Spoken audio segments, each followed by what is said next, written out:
1951 പുറത്തുവന്ന ജീവിത നൗക എന്ന ചിത്രത്തിലൂടെയാണ് മലയാളത്തിൽ ചലച്ചിത്ര ഗാനങ്ങൾ ജനഹൃദയങ്ങളിൽ സ്ഥാനം പിടിക്കുന്നത്.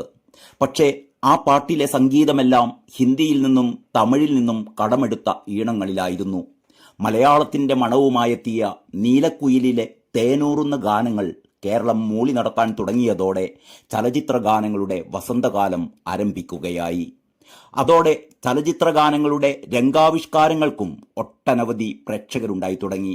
കൃത്യമായ രേഖകളൊന്നുമില്ലെങ്കിലും ജീവിത നൗകയിൽ സെബാസ്റ്റ്യൻ കുഞ്ഞു ഭാഗവതരും കൊച്ചുമകളും കൂടി പാടി അഭിനയിച്ച ആനത്തലയോളം വെണ്ണ തരാമെട ആനന്ദ ശ്രീകൃഷ്ണ വാമുറുക്ക് എന്ന ഗാനത്തിന്റെ രംഗാവിഷ്കാരമായിരുന്നത്രേ ആ കാലത്ത് കേരളത്തിൽ ഏറ്റവും ജനപ്രീതി നേടിയെടുത്തത്.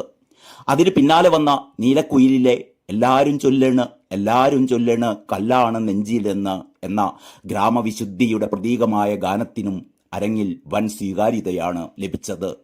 എന്നാൽ രംഗാവിഷ്കരണത്തിൽ റെക്കോർഡുകൾ ഭേദിച്ചത് 1962 അരങ്ങിലെത്തിയ തോപ്പിൽ ബാസിയുടെ അശ്വമേധം എന്ന നാടകത്തിൽ KS ജോർജ് പാടിയ പാമ്പുകൾക്ക് മാളമുണ്ട്, പറവകൾക്കാകാശമുണ്ട്, മനുഷ്യപുത്രന് തലചായ്ക്കാൻ മണ്ണിലിടമില്ല എന്ന ഗാനമായിരുന്നു. കലാസാംസ്കാരിക സംഘടനകളിലും യുവജനോത്സവ വേദികളിലും മറുനാടൻ മലയാളി സംഘടനകളിലുമൊക്കെയായി ഈ നാടകഗാനത്തിന്റെ രംഗവേദി ആവിഷ്കരണത്തിന് കിട്ടിയ സ്വീകാര്യത അത്ഭുതാവഹമായിരുന്നു. ചലച്ചിത്ര ഗാനങ്ങൾ ദൃശ്യചാരുതയോടെ അരങ്ങിലെത്തുമ്പോൾ പ്രേക്ഷകരെ കൂടുതൽ ആകർഷിച്ചിരുന്നത് നൃത്തഗാനങ്ങളോ ഹാസ്യഗാനങ്ങളോ ആയിരിക്കും.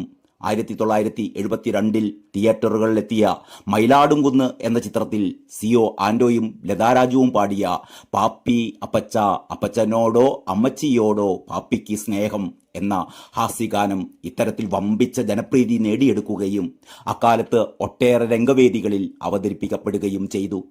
ചിത്രകലാകേന്ദ്രത്തിന്റെ ബാനറിൽ പുറത്തുവന്ന മയിലാടുംകുന്ന് എന്ന ചിത്രത്തിന്റെ സംവിധായകൻ S ബാബു ആയിരുന്നു. സംവിധാന മേൽനോട്ടം KS സേതുമാധവനും.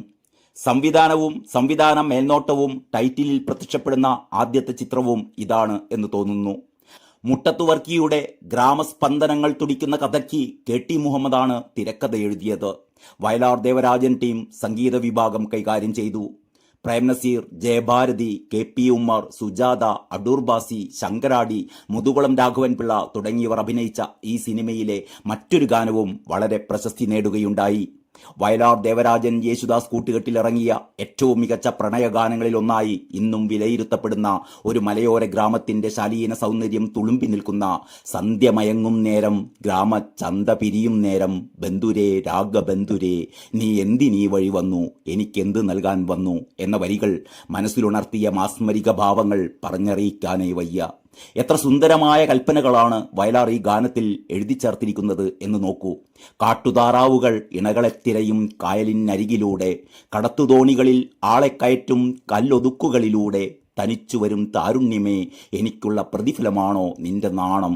വയലാറിന് മാത്രം എഴുതാൻ കഴിയുന്ന ശൃംഗാരഭാവനകൾക്ക് ദേവരാജൻ മാസ്റ്റർ നൽകിയ അനുപമമായ സംഗീതവും ഗ്രാമവിശുദ്ധിയുടെ പ്രണയഭാവം അറിഞ്ഞുകൊണ്ടുള്ള യേശുദാസിന്റെ ആലാപനവും അതോടൊപ്പം ഈ ഗാനരംഗത്ത് പ്രേംനസീറിനോടൊപ്പം പ്രത്യക്ഷപ്പെട്ട ജയഭാരതിയുടെ നാണത്തിൽ വിരിയുന്ന കവിൾത്തടവും പൂനിലാവ് പോലുള്ള പുഞ്ചിരിയുമൊക്കെ ഒരു തലമുറ ഇന്നും ആവേശപൂർവ്വം മനസ്സിൽ താലോലിക്കുന്നുണ്ട്.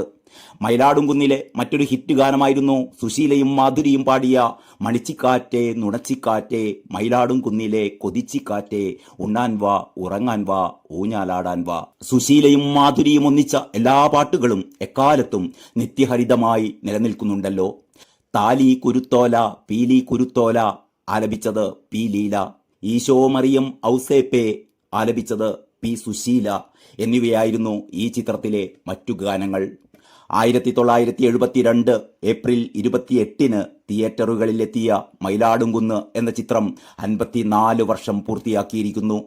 അരനൂറ്റാണ്ടിന് മുമ്പ് 50 പൈസയുടെ ടിക്കറ്റിൽ ചന്ദ്രാപ്പിന്നി ശ്രീമുരുകൻ എന്ന തന്റെ നാട്ടിലെ ഓലക്കൊട്ടകയിലെ ബെഞ്ചിലിരുന്നു കൊണ്ട് ബ്ലാക്ക് ആൻഡ് വൈറ്റിൽ കണ്ട ആ ചിത്രത്തിലെ ഗാനങ്ങളുടെ സൗരഭ്യം 54 വർഷങ്ങൾ കഴിഞ്ഞിട്ടും ഇന്നും മനസ്സിൽ നിന്നും മാഞ്ഞു പോകുന്നില്ല എന്ന് പറയുകയാണ് ഈ പങ്ക്തി തയ്യാറാക്കിയ സതീഷ് കുമാർ വിശാഖപട്ടണം പാട്ടോർമകളെ 365 എന്ന പ്രതിദിന പങ്ക്തിയിലൂടെ.